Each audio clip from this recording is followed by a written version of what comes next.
Life is more than a thing. It's a person. Grace and peace, everybody. Welcome to Sabbath School Study Group. This is it, part 5 of this 5-part series, The Source of Life in the Book of John. As we wrap it up, we look at the life. And when we talk about the life, we're not just dealing with the bios life.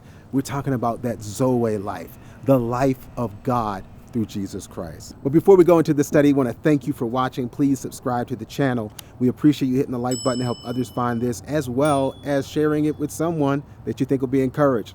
And as always, go to the website if you want more. That's at changeministry.org. We'd love to come to your church, your school, your group. First step to doing that, go to changeministry.org/contact.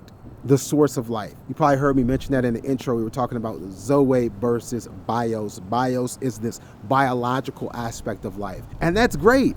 And as good as that life is, it will end. Because of sin, bios life is subject to condemnation. It's subject to termination and ultimately death. But here's the good news. What Jesus offers us is Zoe life. It is life, and it is life more abundantly. No sin can hold that life down. No sin can bring that life to an end. The reason being that the source of this life is not in Adam, it's only in the second Adam, Jesus Christ. In John chapter 1, verse number 2, it says the same was in the beginning with God, speaking of Jesus, the Word. In him was life, and the life was the light of men. As the Son of God, Jesus is the one that connects us to the source of life, and that's God. It's so important to understand why Christ is so essential, why it's so important. Like, isn't it just enough to know God and to believe in God? That's only part of it, because God is the source of life. But the only way now that we have access to God as the source of life is through his Son. Look at this in 1 John chapter 5, verse 11, where it says, and this is the record. In other words, this is the account. You can take this, that God hath given to us eternal life. And this life is in his Son. You see the connection?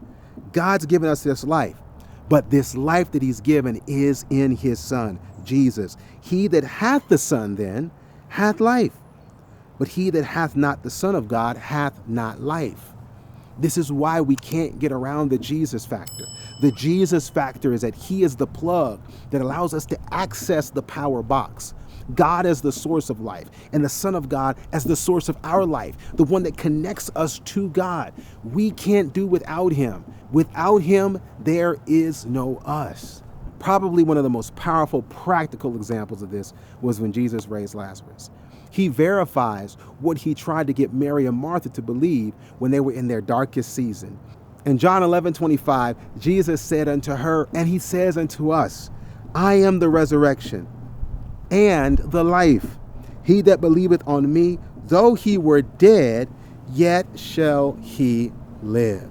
Life is not a thing, it's a person. And here Jesus says that even when life is lost, I am the one who can restore it. I am the resurrection because I am the resurrector. And he is the resurrector because he is the resurrection. He's the power. He's the authority by which death has to release us and give way to eternal life. So now I pray that when we look at life, we will see life and see his face. And when we see his face, when we see Jesus by faith, we will see life and our connection to eternal life. Forever indebted to him, but also forever able to live because of him.